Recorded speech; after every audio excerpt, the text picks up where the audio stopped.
to say, the more the Fed bungles inflation, the more we need Trump tax cuts. How about that as the subject of the riff?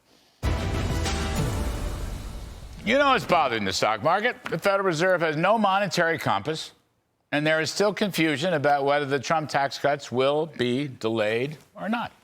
We have, at the moment, no clear growth strategy in the political system. And there's certainly no king dollar end to Biden inflation in the monetary system. So, no wonder stocks are just cascading down today. Dow plunged over 1,000 points. This is the 10th straight daily decline. That's the largest drop since 1974. And like I said, nothing good happened in America in 1974. In the last days of the 118th Congress, meanwhile, Democrats still pushing for massive spending boondoggles and slush funds. And Republicans haven't yet quite figured out their tax and border reconciliation strategy for next year when they take over.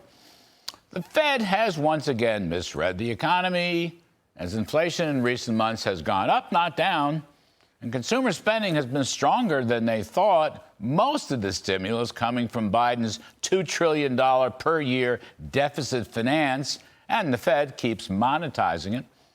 Confusion reigns. The Trump stock market honeymoon, at least temporarily, has been broken. Now, there are rumors, many rumors, that President Trump wants one big, beautiful reconciliation package that will include tax cuts and border security. But it's still in the rumor stage. No deal has yet been hammered out with the White House and the Senate leadership. The Fed, meanwhile, has now decided only 2 rate cuts next year instead of 4. And now they're predicting higher inflation. Well, the market and the Fed has become the helpless led by the clueless. It's a sad state of affairs. They bungled the jumbo rate cut in September. They bungled the quarter-point rate cut in today's December cut. They bungled the November rate cut. They bungled the forecast. They bungled managing their own balance sheet. And by the way, they forced a 20% price increase for middle America over the past 4 years, and never any hopes that prices will ease lower because of their mistaken and misguided models. You know, they should get rid of their excess money by chopping down the balance sheet by several $trillions, but they're not doing that. Of course, Biden-Schumer politics continues to spend insanely. Look, here's the thing. Now, President Trump can fix all this. He's going to move a tax cut bill.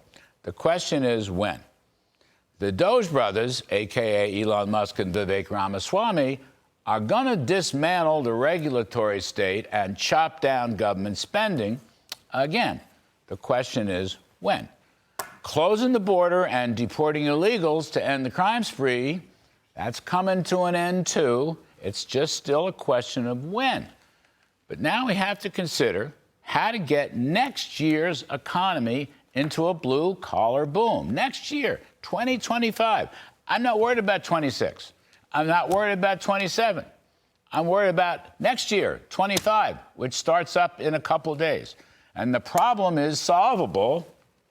Cut taxes immediately, alongside spending and deregulation, and just merge that with a border closing package into one big fat reconciliation bill and get it done in the next 100 or 120 days.